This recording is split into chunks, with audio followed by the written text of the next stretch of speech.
Сегодня готовим тыквенный суп-пюре, нежный, ароматный и очень уютный. Это идеальный зимний суп, который согревает, насыщает и при этом готовится из самых простых и доступных ингредиентов. Такой суп-пюре из тыквы получается вкусным даже без лишних специй, а текстура кремовая и бархатная. Я покажу, как приготовить вкусный тыквенный суп-пюре дома без сложных приемов и дорогих продуктов. Для этого супа нам понадобятся самые обычные продукты, которые легко найти на любой кухне. Картофель, он даст густоту и мягкость.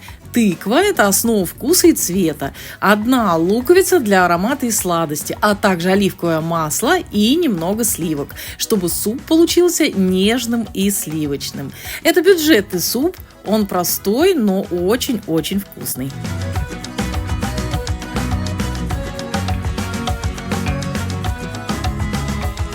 Начинаем с лука. Лук нарезаем аккуратными кубиками, не слишком мелко и не крупно. Он будет первым, кто отправится на сковородку и задаст вкус всему супу.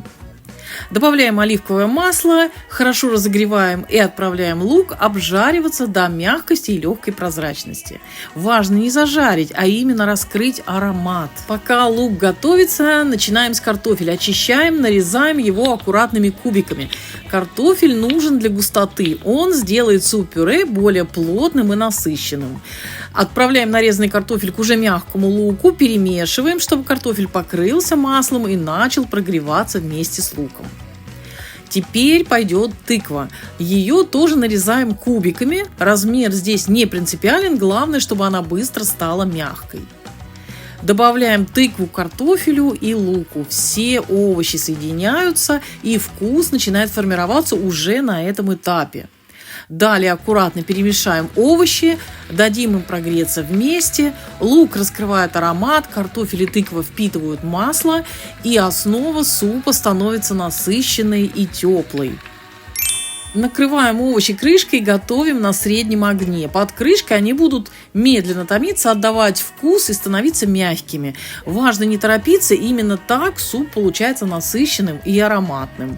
Периодически помешиваем, следим, чтобы овощи не пригорели, они должны мягко готовиться, а не зажариваться. Таким образом мы их держим под крышкой 15 минут.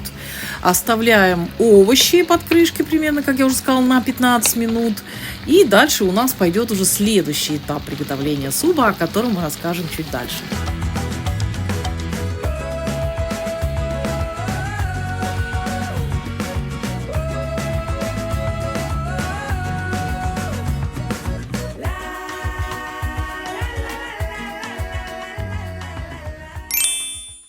Через 15 минут перекладываем все овощи в чистую кастрюлю. Они уже мягкие, ароматные, полностью готовы к следующему этапу. Заливаем овощи водой комнатной температуры. Воды нужно совсем немного, она должна лишь слегка покрывать овощи, чтобы суп-пюре не получился слишком жидкий.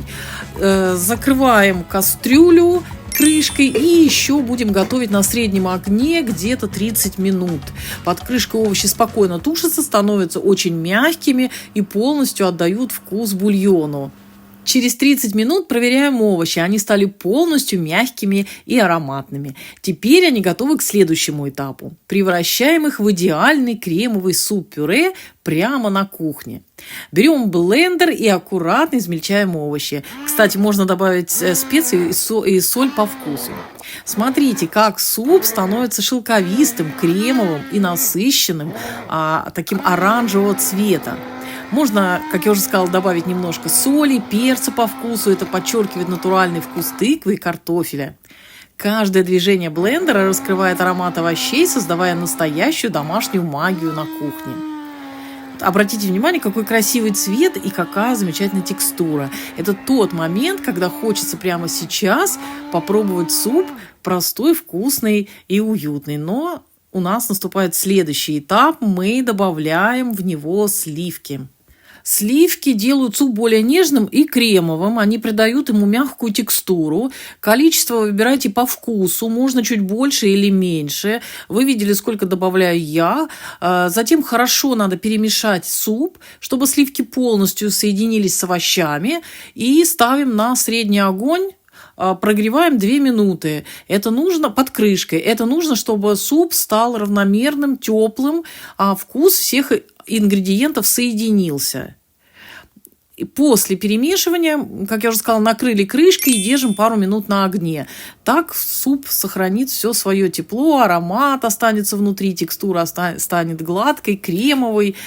Теперь самый вкусный этап. Наливаем суп в тарелку. Смотрите, какой он получился у нас красивый, насыщенный оранжевый цвет, приятный аромат. Сверху можно добавить немного тыквенных семечек. Это красиво смотрится и вкусно. Мелко нарезать петрушку. Также это добавит свежести и цвета. И если хочется, маленькая капелька сливок сверху для оформления и еще более нежного супа. Посмотрите, какая получилась у нас кремовая текстура.